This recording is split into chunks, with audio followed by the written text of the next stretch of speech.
موزس رح يعطينا محاضرة عن الوجه الثاني للإنترنت، الوجه الأسود إذا ما نسميه هيك.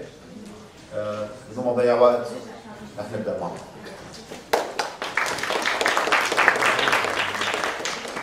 Good morning.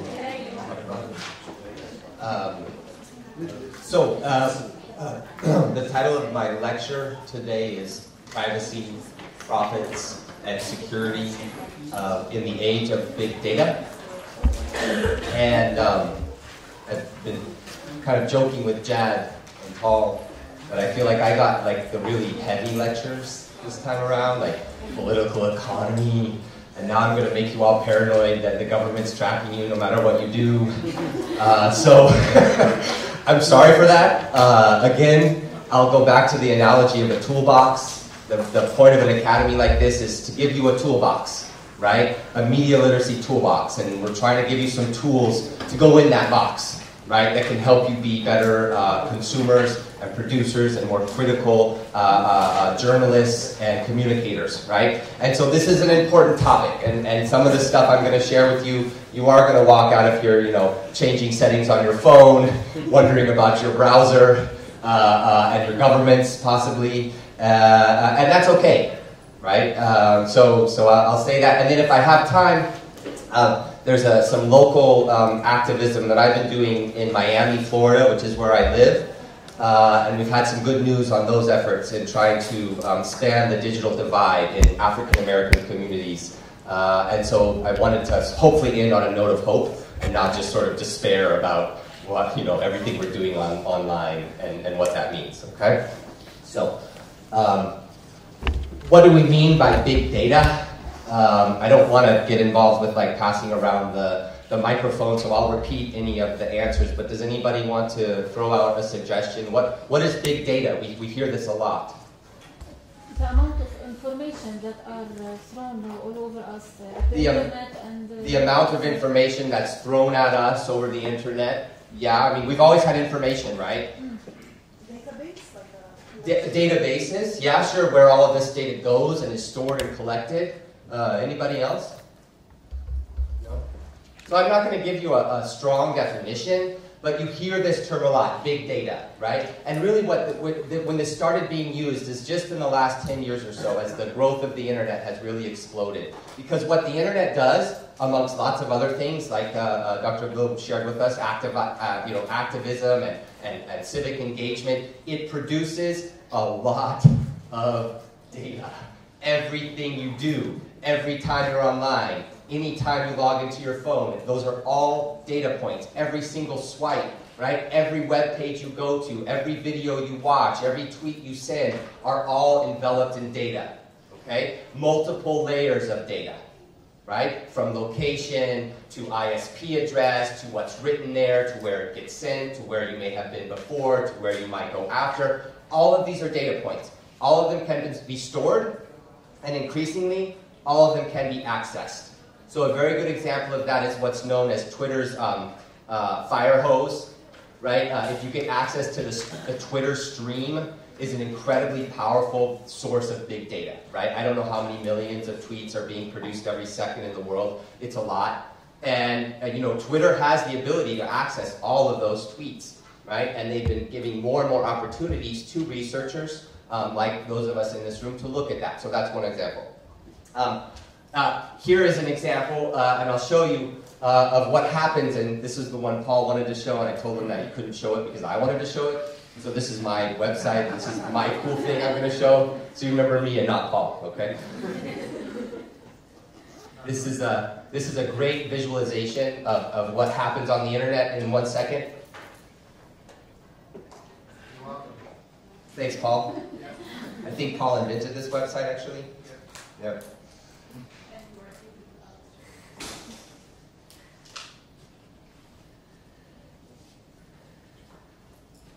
Uh-oh.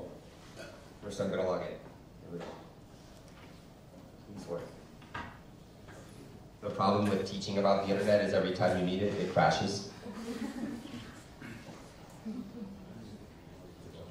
it going to work? I got kicked off of the... You have to enter the the .1x. The password again. Again?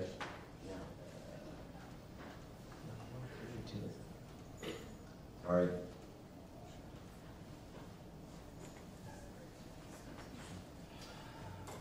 Yeah, it's the resolution, so I can't see.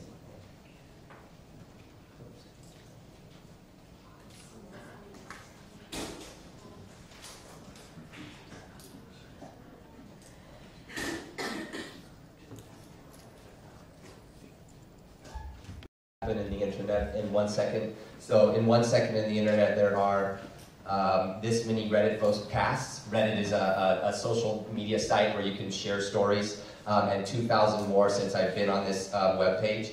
Instagram photos uploaded, and 10,000 more since I've had this page open. Tumblr posts posted, Skype calls made, tweets tweeted, and 11,000 more. Dropbox files uploaded. Google searches made. This is in 1 second. A lot of Google searches. Every single one of those Google searches produces its own data trail. YouTube videos. A lot of YouTube being watched. There's a lot of cats in the world. Uploaded or downloaded? We're all interesting. Watched, not downloaded. Facebook likes. Well, we know there's probably been 1,000 Facebook likes just in this room, you know, in this last hour and a half. So you get the idea, right? And 30 years ago there was no internet, right? So this is the point, that everything that we do online, everywhere we go, the things that we do when we're there, all of this creates a data trail. And what does all of this data have to do with privacy, right? And why should we care? And so that's what I want to get into. One of the components that has really exploded, obviously, is the growth, particularly in mobile. And I'll get into that in a second. So if you look worldwide, individual use, this is up through 2014. You know, we see steady growth, but this is where we really see an explosion, right? Is in mobile growth.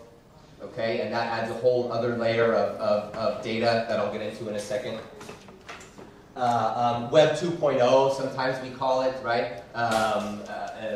Sort of interactivity and the rise of user-generated content. You know, we saw a lot of that in the previous lecture, right? All of those blogs, all of those Facebook groups, the videos created by protesters, the tweets shared, those are all user-generated content, right? This idea that now those of us that are on the internet can upload information, can create and post and share. Web 1.0 was very top-down. I was a computer programmer, I owned a computer and a host site. I would put something online and you could look at it, right? Web 2.0 added a whole other dimension of interactivity. And then we get into the mobile component where now most of our user-generated content comes from our mobile phones, right? All of those pictures that you share, all of the videos, all of the tweets, we spend most of our time online using our smartphones, at least those of us who have access to smartphones, and of course that's still a problem. But you see the growth is incredible, 4 billion with access to mobile, 1 billion more in 2 more years. By contrast, only 2/5 of the world has web access, so mobile is really like the core way that a lot of the world now is accessing what we think of as the internet, right? I just like this. We wanted them smaller until they could show selfies. Then we wanted them bigger again. So this is the evolution of the cell phone, smaller, smaller, smaller, and then we got to selfie world, and now the bigger the better, right? The other element to mobile phones, and this is where we start to get into privacy, right? And this is where we start to think a little bit more about what privacy means, right? What do we mean when we think of having our own privacy from our neighbors, from corporations, from the government, right? When we start talking more about location-based, GPS, right? Tracking, okay? Knowing where you are, right? GPS is incredibly powerful. Nobody knows how to get anywhere anymore unless you can find it on Google, right? We don't use maps, we use Google. We use Google Maps because our phones have GPS, right? So these are location-based apps, Foursquare, Google Maps, Uber. Has Uber made it to this part of the world? Yeah. Is it being used? Yeah? Yes. Oh, have you used it in here? Anybody? Egypt. In Egypt, in Cairo, you have Uber? It's very controversial in the United States. The taxi drivers hate it. Yeah. Because they're ruining their business, but taxis were not so great before, so they need to, bring it up. So Uber, Yelp, obviously. This is an app called Yik Yak. This is an anonymous, location-based app, so you can make comments and ask questions of people who are nearby you anonymously. This has caused a lot of problems in schools because kids can ask really mean questions of other kids who might be in the same classroom as them and do it anonymously. So I'll talk more about this in a second. This is Tinder. And I don't know if Tinder's made it to this part of the world, but it certainly made it to the United States, a location-based dating app, right? So you can find somebody nearby who's interested in going out, right? So these all use location. These apps are great, right? Location-based web connectivity has tremendous potential, right, for organizing. In this instance, monitoring illegal forestry in Zimbabwe. This was a case from 4 or 5 years ago where there's these old-growth forests in Zimbabwe with trees that are hundreds, maybe thousands of years old, and there's poachers who go in and they cut down these trees because they can be sold for tens, hundreds of thousands of dollars. And this group, Rapid SMS, which is part of UNICEF, created a text-based SMS app where if you saw poaching in the forest, you could report it. They built out a map, and they were able to really make an impact in stopping people from cutting down these trees, because once these trees are gone, we're not getting any back, right? And disaster. So this is a web-based service called Ushahidi, which actually started in Kenya in 2007 during post-election violence. There was a contested election there, and people needed to know where the violence was, how to avoid it, where you could still vote safely, etc. And it's a great open source free service that allows you to say, send a text message. You don't have to have a smartphone. You send a text message. I know that here there's danger. I know that here somebody was beaten up. I know that here the polling is still open, etc. So in 2010, there was a really horrible earthquake in Haiti, in the Caribbean. 250,000 people died, one of the worst natural and also man-made disasters in history. And Ushahidi was an incredible tool for trying to sift through the wreckage and carnage that ensued after this earthquake, because it hit Port-au-Prince, the capital of Haiti, where the infrastructure is terrible. And so there were collapsed buildings, there were broken gas lines, there was food and water shortages. And so Ushahidi became a great place for people to say, hey, I know there's somebody trapped in this building. Hey, I know that over here the Red Cross has water. There's food here. Don't go near this building. It's about to fall down. There was a gas explosion. And the U.S. military was one of the first outfits on the ground offering humanitarian support. And they were using Ushahidi, this text-based, location-based service to find people and save them and get supplies in, right? So it's very effective. But we need to be careful, okay? Because a lot of times, and this is kind of where I now get into the core of my speech or my talk this morning, is that the line between what's public and what's shared and what's private is kind of disappearing in the digital age. And it's something we need to be aware of and conscious of and question in many ways, because oftentimes we don't realize what we're sharing. Has anybody seen this feature? If you have a Mac and you open up iPhoto and there's a location part of it, I mean, you didn't build that map, right?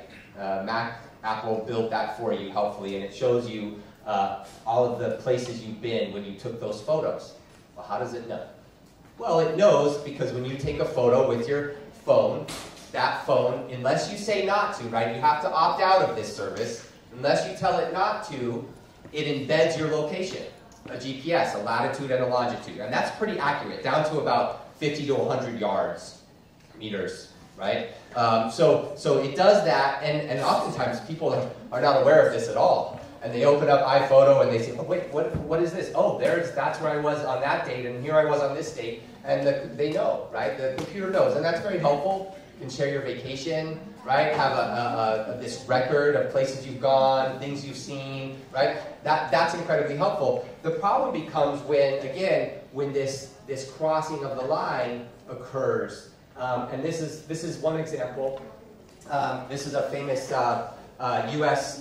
television host for a very popular show called Mythbusters on Discovery Channel.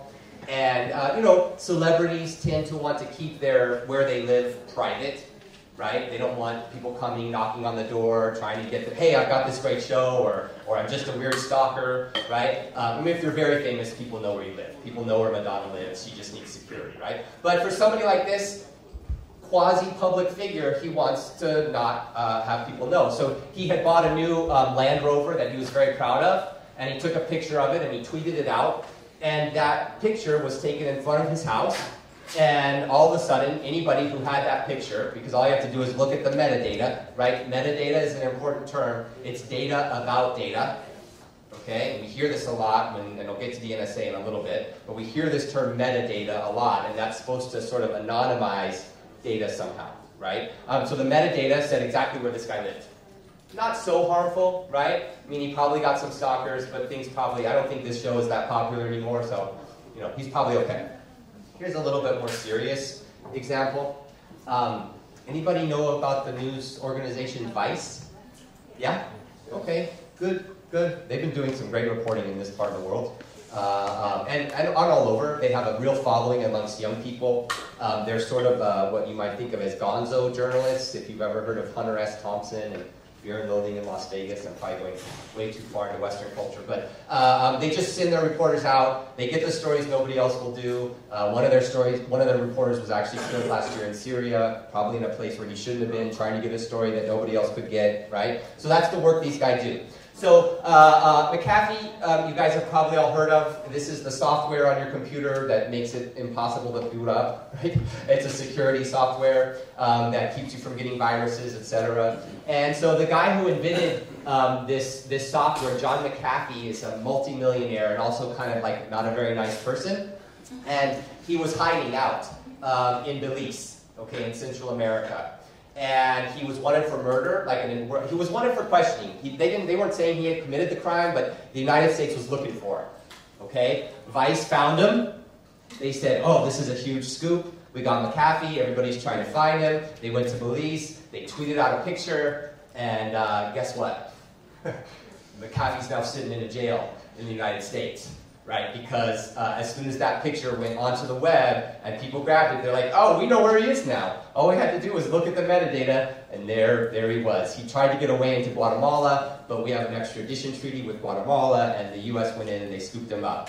And it was kind of Vice's fault, right? Now, you can argue about whether or not this guy should be in jail. I think he's kind of a despicable character, but that's not the job of a journalist, right? I don't need to tell you guys that.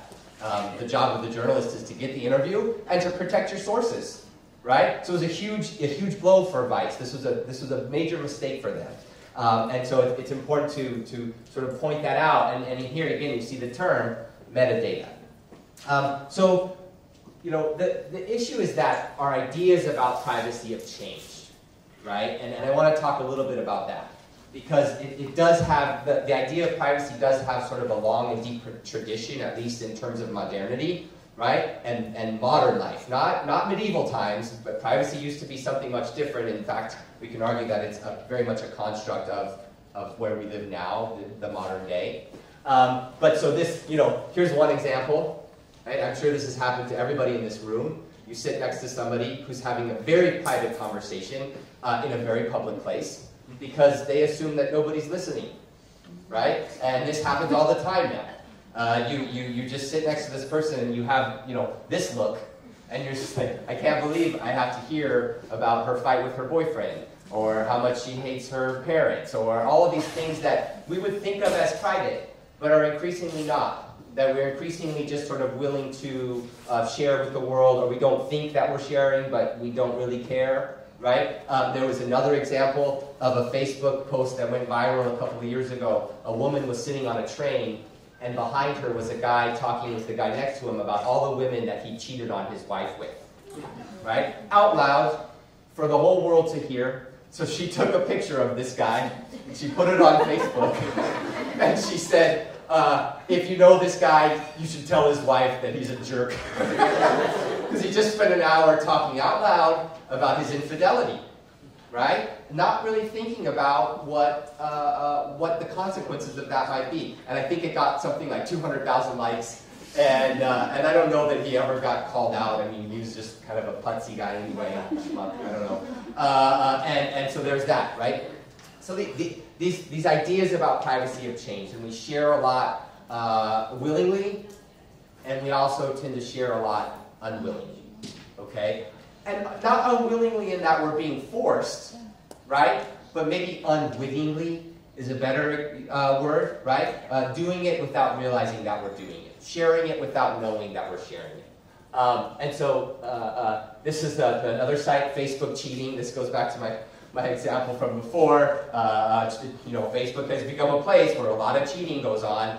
In the United States, I don't know about the rest of the world, but in the United States now, half of all divorce proceedings when people go to end their marriages now involve social media in some way or another, right? You can subpoena tweets against your partner. You can ask for access to Facebook accounts. Half of all divorces now involve social media. You could argue about whether or not people should cheat, right? But it used to be a very private thing. Not so much anymore, right? Posts that you probably wish you hadn't have made, but you did.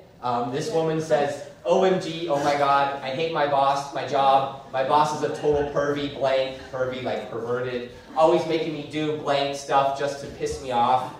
And here's her boss. Hi. I guess you forgot about adding me on here. By the way, oops. Yeah, that was my fault, sorry. Forgot you know, and by the way, all that stuff that you're upset about, that's called your job. And don't come in on Monday. Yes, I'm serious. Uber. We just talked about Uber, okay? Uber gathers a lot of data on you when you use it, right? On all of the people who use their service. People who use their service late at night.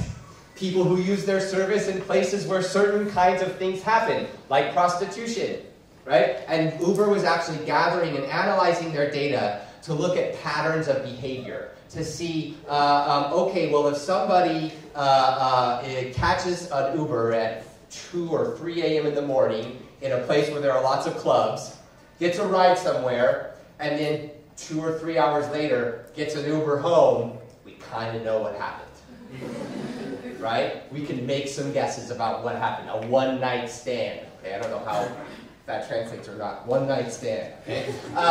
And they wrote about it. And of course they got a lot of heat. Okay? Uber got a lot of complaints when they wrote this, because people, we're happy to share it until we find out, then we get really upset. Right? And so people were really upset that Uber would have the guts to go and try to analyze some of that data and understand it. And, you know, I think they were doing it more for fun. Haha, isn't this funny? And their customers just thought it was really creepy. And they don't want Uber doing that. Now, do they still have that data? Of course they have that data, right? And this gets into other bigger questions that maybe we can talk about afterwards. Is like, how much prediction do we want, right? They've done studies looking at tweets, the way people tweet, and cardiac arrest, having a heart attack. And they've been able to see that people who tweet like stressful, angry tweets, there's a strong correlation to heart attacks. Now, is that the kind of information we want insurance companies to have? Right? Do we want that to be considered when we decide that we need an insurance policy and they have access to our Twitter feed because it's public, and they say, you seem like an angry, stressed person who takes pictures of bad food all day. Right? We're not so sure you're a good candidate. Okay? These are the questions, all right? So this is a video that I like to share, produced by a bank, actually, but it's a great visual sort of example of what can happen. And let's see. And it's subtitled in English, so I don't know how that might work out, but we'll just do our best. It's pretty obvious what's happening.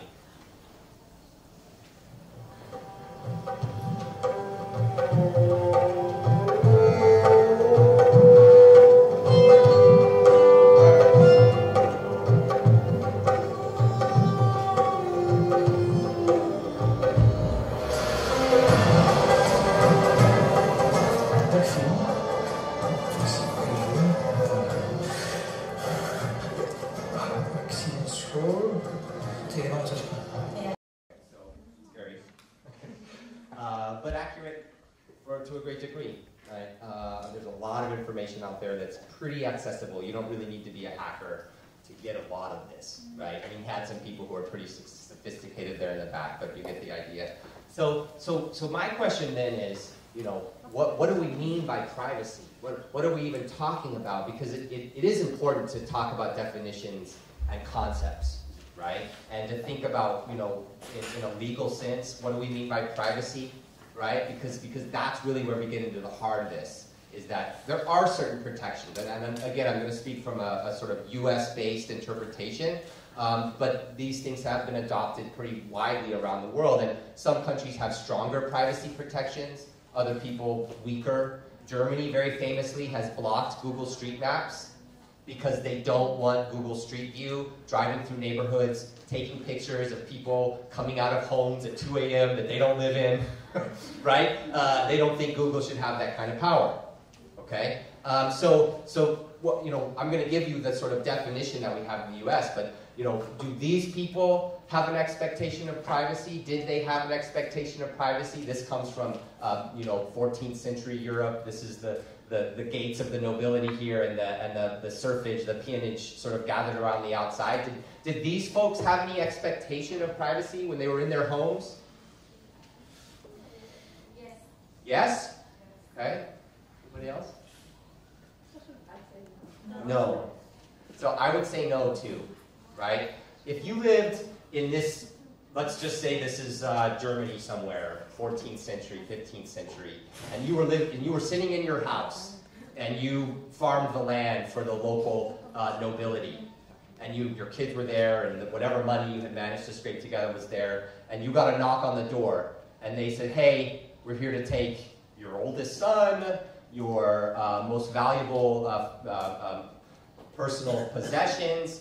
Could they say, no, you cannot come in. I have a right and expectation of privacy here in my home. No, absolutely not, right? That was not how the world worked.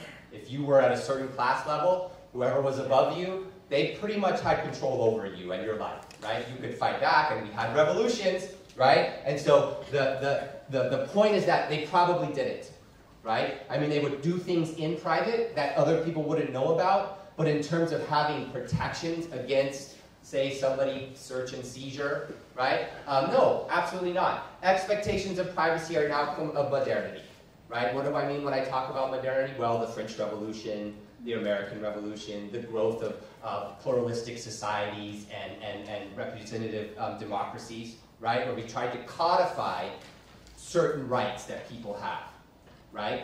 The United States essentially fought a war over trying to get rid of this, right? I mean, we had other reasons, right? Taxation, etc. But one of the things that really upset us, one of the things that really pissed us off about the British was this idea that they could just come into our homes at any time and take anything that we had, right? Because they were part of the crown, because they belonged, because we were subjects of the king and the queen, right? And that's where it ended. And so we fought a war, right? And it went on for a while, and a lot of people died, and in the end, we came up with some amendments, and one of them is the Fourth Amendment, okay? And this is the text of the Fourth Amendment in the United States.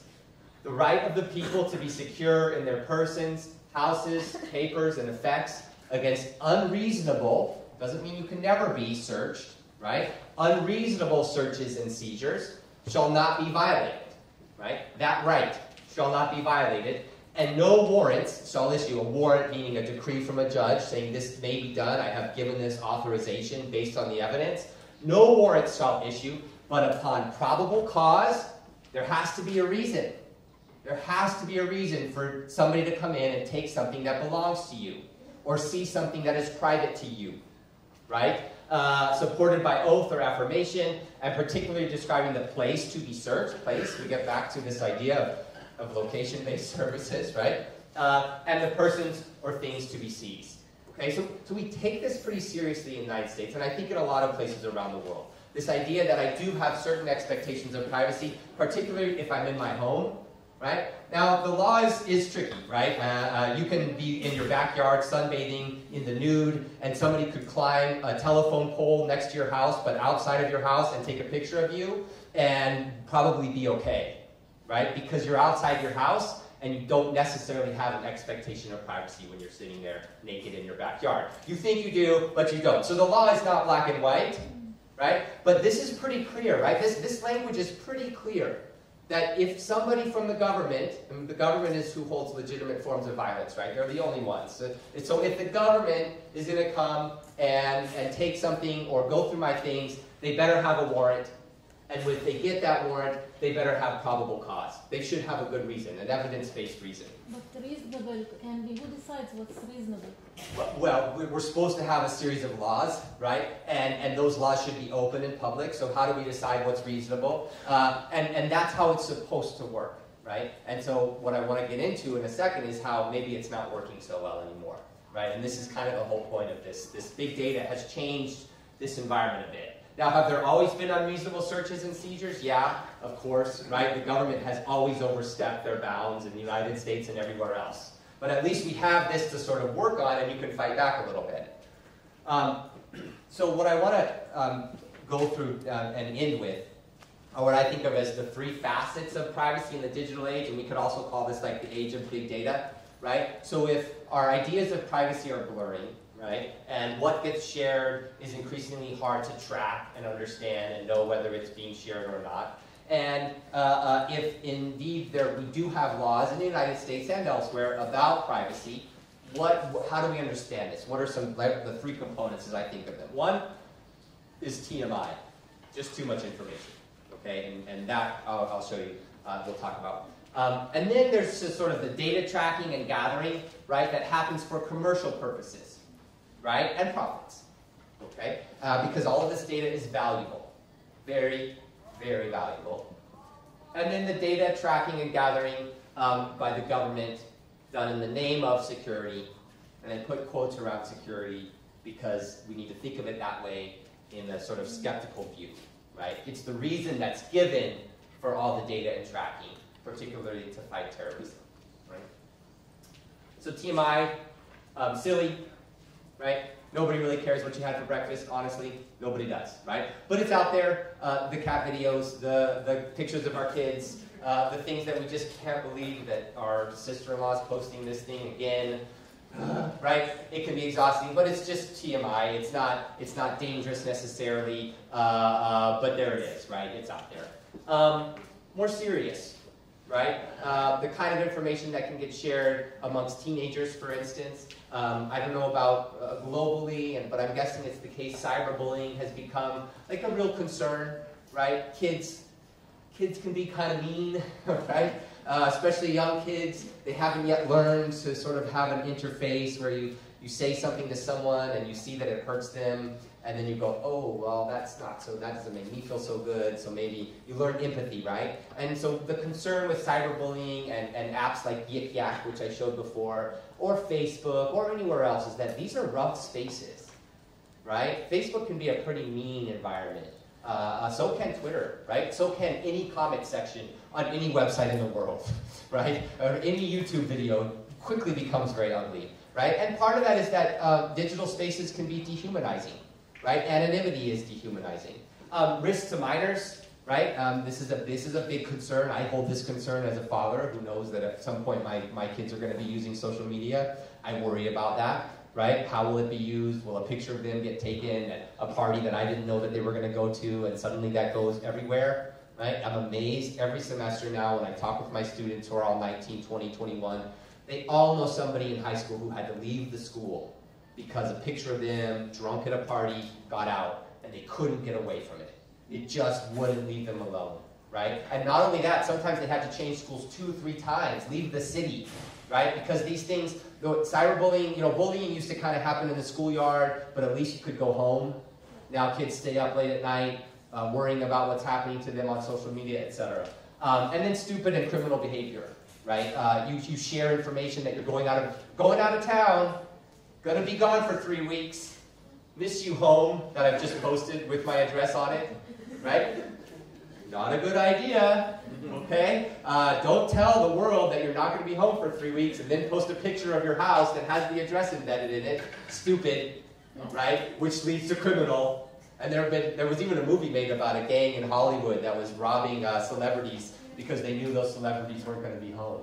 right? I think Sofia Coppola directed it. I didn't see it, but these things happen, right? So serious, and then unthinking and uncritical. Okay, sharing things that we didn't realize we were going to share, and data that is out there, metadata potentially that can be used in potentially harmful ways. And I'll share this with you. Some of this content is a little off color, so I apologize, but I think it's worth sharing. This was a comedian who put together. So Facebook came out with something a while ago called graph search, and basically what Facebook did is they made public the kind of data that usually they reserved for advertisers. Okay, so you think about the kind of information that Facebook has about their customers, right? Who you are, right? Your name, first name, last name. But more importantly, where do you live? What kind of money do you make? Are you married or single? Do you have kids or not? Who are the other people that you interact with? What are the things you're interested in, right? Particularly if you're shopping, advertisers want to know. So let's say I am living in New York City, and I'm interested in starting a high-end shoe store in Brooklyn for women, ages 24 to 36. Well, I can go to Facebook and say, hey, what I would like is a list of customers, not first name or last name, but the rest of the profile, of 24 to 36-year-olds living in Park Slope, Brooklyn, who have liked shoes at some time in the last 6 months, and especially high-end shoes between $250 and $300, right? And that's incredibly powerful and valuable. It's why Facebook makes so much money, right? Because they can pinpoint customers with incredible accuracy. Right? They can say, oh, you want that? Here's 2,000 women living in Park Slope who match that profile, and for a certain amount of money, we will feed them your shoe store advertisements, right? They're very specific.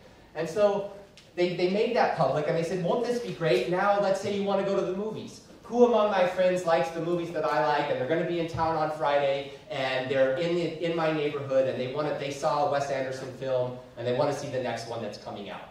Great, likes Wes Anderson films, right? Rushmore, maybe The Life Aquatic, and is near me and is in my circle of friends. And you can search, and you would get a return. Oh, here are 12 friends of yours that match that profile. Seems very helpful. So this comedian was looking at that, and he was saying, something about this bothers me. Somehow I feel like Facebook has just maybe done their customers a disservice by making this available, and he started to come up with some examples. Okay?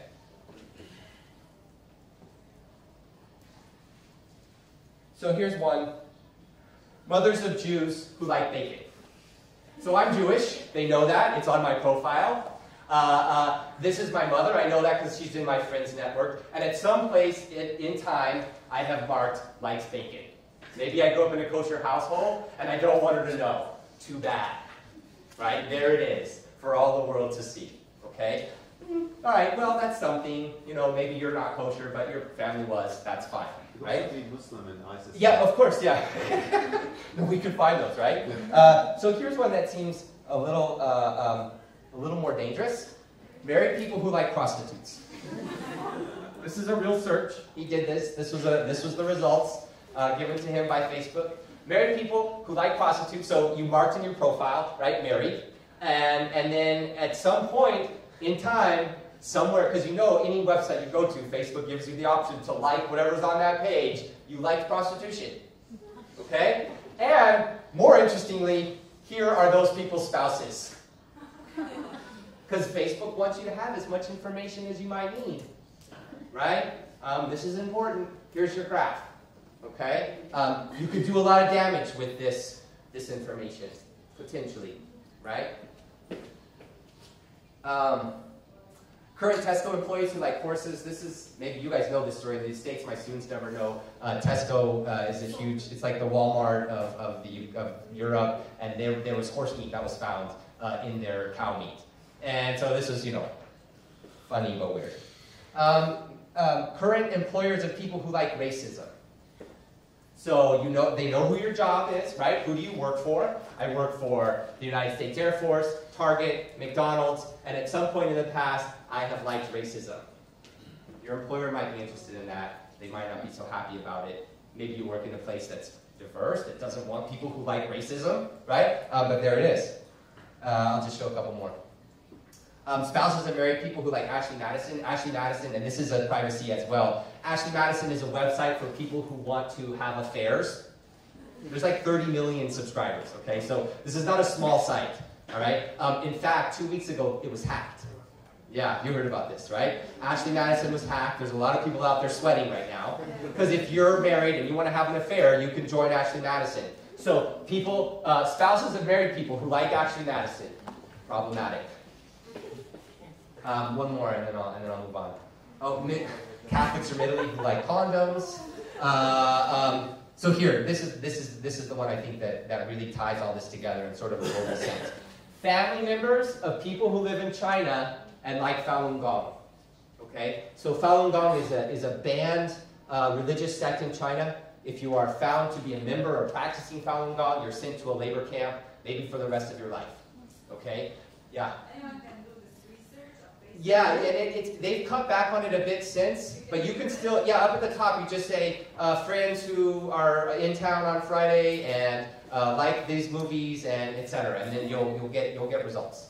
Yeah, they got a lot of pushback on this, right? But there's been other examples ever since. This one's just still relevant, I think.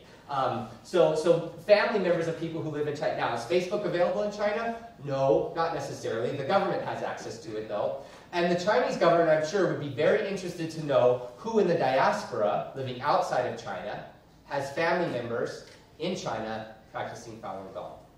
Right? So now you start to get that sense of, right, the way that these networks and all this information, no matter how innocent we think it is, with the first time we share it, the first time we like it, maybe it was a funny joke, haha, likes prostitution, you didn't even mean it, but it's there, okay? It's in the database. So that's TMI, right? TMI is not all just funny, right? TMI is not all just cat videos and breakfast photos, right? It has these other consequences, and some of them are incredibly serious. So then we get into the commercial side of all of this, right? Data tracking, gathering, and so I always want to ask this question, right? And I'll ask this room right now. What's the primary goal of Facebook? What is it? Money. Money. Thank you. First answer. Very, very well done.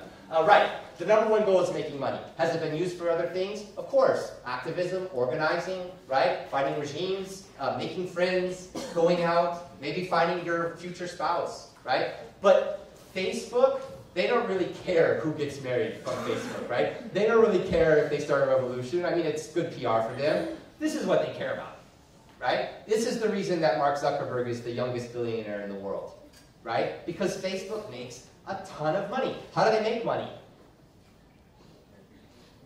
They are selling that data for companies. Selling data. Your data. Did you see these slides?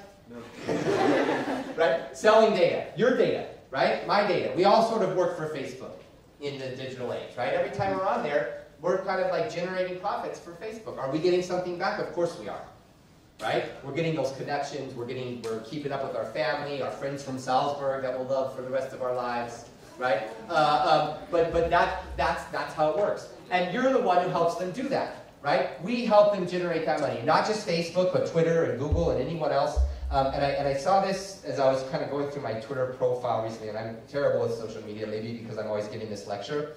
But I think it was really interesting. I think it was really interesting to go into Twitter and look at the security and privacy settings on Twitter. The defaults, right? Because I'm admitting right now, I'm not a good tweeter. I don't do well on Twitter. I think I feel very skeptical about all of it. But these are the defaults, right? I didn't set any of these. This is what you get when you sign up, right? And then to get to this, you have to go into your account and security and privacy, right? There's a couple of layers between you and your privacy on Twitter. Right? So the default is don't verify login requests. That seems like it could be helpful, right? Password reset, require personal information to reset my password, not checked. Okay? Log in with a code, allow my account to log in with either a password or login code, right? Okay, well, I mean, these are security things, right? So I get that. You can make your decision about security. Having your Twitter account hacked is probably not the worst thing. It's a public thing anyway, right? It's not like having your bank account hacked. But it's not something we want necessarily. But what about privacy? And I love that they just put privacy. Well, you could put lack of privacy, right? But they call it privacy. Allow anyone to tag me in photos.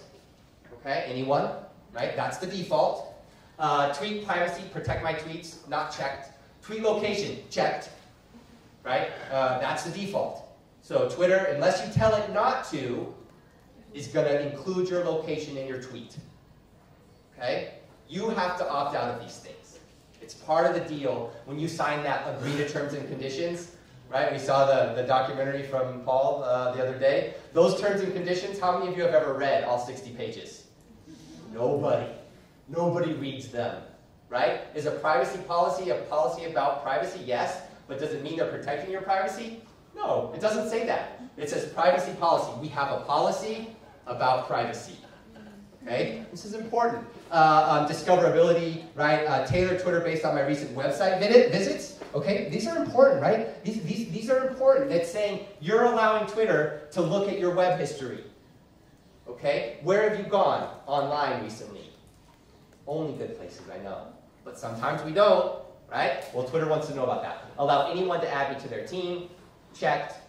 Receive direct messages from anyone. That's unchecked because they don't want you to get annoyed. If you start getting direct messages from all your followers, you'll be annoyed. You might leave this program. But all these other things, these aren't really going to annoy you. You're not even going to know. But every time you're doing this, you're building up this huge database for Twitter, right? And every time you keep one of these, the more valuable you become for these companies, right? Is everybody freaked out yet? You're the one who helps them do it. Claims of differences between what is anonymous and what is personal start to lose their credibility in this data-rich environment. Okay, and I think the graph search that I just shared was really telling. Okay, you may think that all the things that you're doing make you anonymous because your name is not attached to it, but sort of like the 6 degrees of separation that Dr. Villa was sharing, it doesn't take too many data points for me to know exactly who you are. Right? All I need is an address. All I need is to know your gender or your shopping profile, right? I can very quickly, with just 6 or 7 data points, figure out who you are and get your name, right? Like that's not a big stretch, okay? So when we hear about, especially from governments, but also some corporations, we're only collecting metadata. Always question it. When you hear metadata, always question that. And that term comes from government surveillance of phones. Right? They used to say, well, we're not recording your conversation, right? All we're recording is when the call was made, from where to where. Just metadata. We're not going to listen to what you're saying. And when we were only making phone calls, that kind of made sense, right? It doesn't really make sense if you look at that chart that I just shared. None of that was, can we read your tweets and share them, right? None of it said that. But everything else it did. And all it would take is like 2 or 3 of those, the location, who's following you, etc., for me to figure out pretty quickly who you are, right? So that's commercial. And this is an example, again, that Paul was going to share, but now I'm going to show because it's my video. One example from a U.S. firm called Target, and this is a guy named Charles Duhigg who wrote a book called The Power of Habit. I just showed videos, Paul. Did you know that by studying shoppers' habits, companies can predict what you want to buy? And sometimes, that's a problem. A few years ago, for instance, a father walked into a Target store in Minnesota, clutching an advertisement. He started yelling at the manager. "Did you send this to my daughter?" he asked. The ad contained all these coupons for baby clothes and bottles and formula and cribs. "She's still in high school and you're sending her ads for baby clothes?" he screamed at the manager. "Are you trying to encourage her to do?" So habits matter, and the real point of that there is that, you know, Target had, oops, sorry. So his point there is that, you know, habits matter. The things that we do tell stories about us, and the more that data is shared, the more that those who are gathering that data will know. And in the case of this father in Minnesota, it turned out that his daughter, who was 16, was pregnant, and he didn't know, and Target did. Right? So this is where we get into that very thin line between what's private and what's public, right? Are they allowed to gather that data when she shops there? Yeah, that's their prerogative, right? You're making that agreement. When you go into Target and you buy something, you're kind of just agreeing that that data is going to be shared. But then there's that fine line, and this is where Target is really smart, where they don't want you to know how much they know, right? So they'll put in other ads to try to keep you from being really freaked out that they are finding out things about you that you don't think anybody else knows. Okay? Okay, so that's those claims of metadata, but to be really careful about that. So then the last facet is data tracking and gathering by governments. Okay, probably the most disturbing in a way, because Target can sell you something that maybe you don't want, but governments can come to your house and arrest you and take you off to jail. Target can't do that, at least not yet. Let's hope they don't get that power, right? But governments can. Okay, so this is the last one that I want to talk about. So data requests received by Google, these are from governments, right? Governments can go to Google and say, hey, there's some suspicious activity on this Google account, I need access to this email. This Google Plus profile, these guys look like they're planning something, these women seem like they're up to something, we have this evidence, we need a warrant, right? And when we give you that, we need you to then deliver that information to us so we can look through those emails and see if there's a case, see if we can stop a terrorist plot, etc. Right? So they've been growing exponentially. You can see which is the big one, right? The gorilla in the room. The U.S. government requests way more data than any others, but governments all over the world see value in getting access to people's Google accounts, right? And the interesting thing with Google is that it's not just Gmail anymore, right? It's lots of things. It's your Google Chrome browser. It's the Google Maps app on your phone that says where you've been, right? Where you've tried to go, the places that you've wanted to visit or have visited, right? All those services that Google provides all create their own data trails. So when we say that Google is getting requests, we can't just say, oh, they just want emails. It could be a lot of things, right? Or Alphabet now, I guess we're calling it. How did this happen? Well, in the United States, since 9/11, right, and the passage of what's called the Patriot Act, right, there's been the gathering of personal information on Americans both at home and abroad has expanded rapidly and in amazing number of ways. And when we mentioned earlier that you have to have a good reason and you have to go to a judge, that's true, but what they did is they set up what's called the FISA courts, the Foreign Intelligence and Security Act, and the FISA courts have approved 99.9% of all requests they've ever received for data, right? And it's done in a private way by judges who don't really have any accountability, and the Patriot Act made all of that happen because we were so scared after 9/11, and we were so taken off guard, and afterwards we realized that actually if the FBI and the CIA had been paying attention and talking to each other, they probably could have stopped it.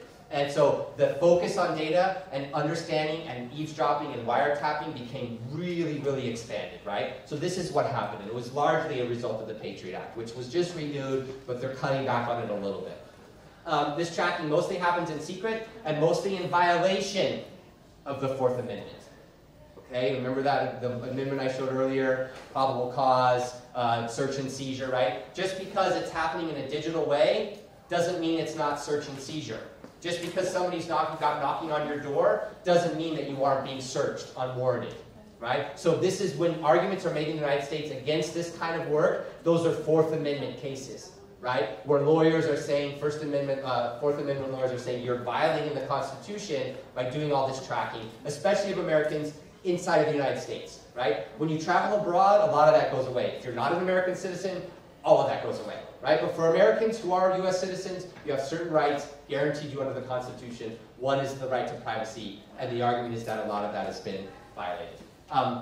The goal is to help fight the war on terror, right? That's always sort of what's used, the reason that's used, but that hasn't always been the way that this data has been used, right? And it's been gathered in really, really broad strokes, just huge, massive collections of data.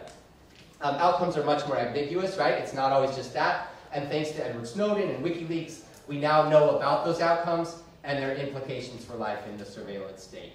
And this is a trailer to Citizen 4, which is a documentary about Edward Snowden and the documents that he revealed that he used to work for the National Security Agency and realized what was going on. Realized that essentially the goal of the US government, the United Kingdom, and other mainly English-speaking countries working together in the world was to get access to everything that happens on the internet, a full graph, they call it, right? And they built a computer, in fact, in London that can do that.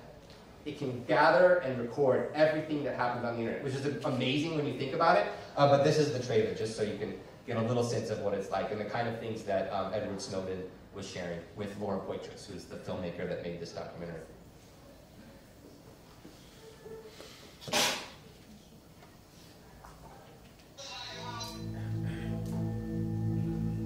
Laura, at this stage I can offer nothing more than my word.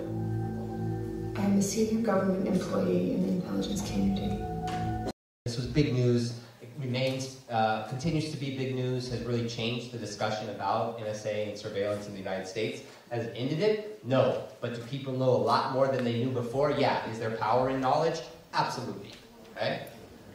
So all of this data protection has been great for governments worldwide, right? Not just in the United States. This data is valuable no matter where, whatever your government is. You want to keep people safe. You want to know what people are doing. The more people that are online and creating data trails, the better. Government surveillance is on the rise. We see this everywhere. In the U.S., the National Security Agency leaks are really big news, and I'll just share with you briefly. This is my last slide. Infographic. Oops. That always happens. Oh, anyway, very big news in the United States, has caused a lot of sort of rethinking about the way that we do this. We understand now the National Security Administration is bigger than all of the other security outfits that we have combined, this FBI, the Central Intelligence Agency, etc. More effort goes into the NSA than any other group in the United States in terms of surveillance and data tracking.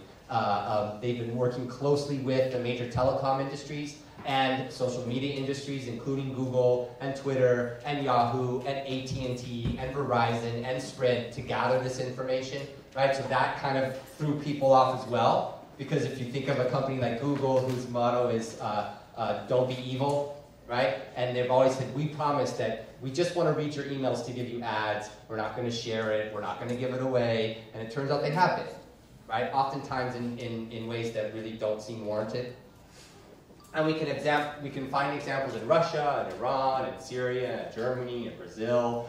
This has caused huge uproars around the world. I think the most recent was a leak that came out about, we were listening to cell phone conversations of the Prime Minister of Japan. Okay, Japan wasn't happy about that, right? And the story also has big implications for the practice of journalism around the globe, right? Because Glenn Greenwald, for instance, who's a reporter and columnist for The Guardian, has been attacked, right? Julian Assange is always vilified, right? The reporters who share this information are attacked publicly in many ways and said, what you're doing isn't journalism, you're making people unsafe, you should be arrested, you should be stopped from doing what you're doing. Julian Assange, most likely, if he ever stepped foot in the United States, would be arrested, right? Glenn Greenwald hasn't been, but if you watch that documentary, you'll see there have been a lot of moments where he wasn't sure whether or not he was going to get snagged coming through the airport. His partner was grabbed in London, right? And because he had some hard drives on him, and they said, oh, we want that. The Guardian, this is the best scene ever. The Guardian newspaper in the UK, the government from the UK came to their offices and destroyed their laptops with a sand grinder, and actually took them apart. They had a team of guys who came in and they destroyed those laptops. That information exists everywhere, right? That's the beauty of the web. You can't just but they had to do it. They had to show them that they were being punished, right, for sharing this information. And I was going to show you a debate between Glenn Greenwald and a woman from the BBC, and I'll share these links. Glenn Greenwald, don't ever debate him. He destroys almost anybody who ever goes up against him, and she's trying to say, well, aren't you making people less safe? He's like, no, I'm doing the job that you weren't doing, right? I'm doing the job of a journalist, which is to share information with the public that they need to know, okay? So that's it. Because this was a kind of a dark talk, I realized I just want to share with you a project I've been working on in Miami, which is here. This is where I'm from. This is the United States. And I've been working in a community called Liberty City. We still have a lot of segregation in the United States, entire communities that are mostly black, the entire communities that are mostly Hispanic, mostly white, mostly Asian. Miami itself is an interesting place. There's a lot of disparities. Okay, these two stories came out on the same day. Miami is the 4th most unequal city in the country, so more wealthy people versus poor people in Miami than most other places in the United States. Also, the 6th most important city to the world's ultra-rich, right? You live in South America or in the Gulf, and you go to Miami, you buy 7 or 8 condos, and you keep your yacht there, right? This is the environment, okay? So we have these huge disparities, particularly because of zoning. This is an old map of Miami that shows this red area. This is the 1930s. This was given out to real estate folks, right, who were going to give mortgages for people who wanted to buy homes. And red meant black. This is where black people lived, and you couldn't give mortgages there. You couldn't allow people to buy homes. This is in the 1930s, Okay, so what the red meant was this is a mainly black area. This is a map of Miami today, and this area, which the colors are not coming through, this is green. So this area remains a black area 100 years later. Okay, so this is what we're dealing with. What can be done? I've been working in this community called Liberty City, which is in the heart of that community, particularly Liberty Square, which is a public housing project. So it's people who get government money to live because they can't get jobs, they can't find work, they're historically poor, right? And they're mostly black. This is what it looks like. It's called pork and beans. Nobody's quite sure why.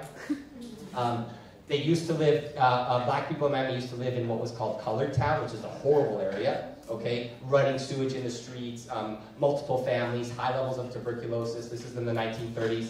They built Liberty City, and this was Liberty Square, and it was going to be a very middle-class place, okay? Then, in the 1960s, they built a freeway right through the middle of it, and everybody got displaced, right? Furthering segregation.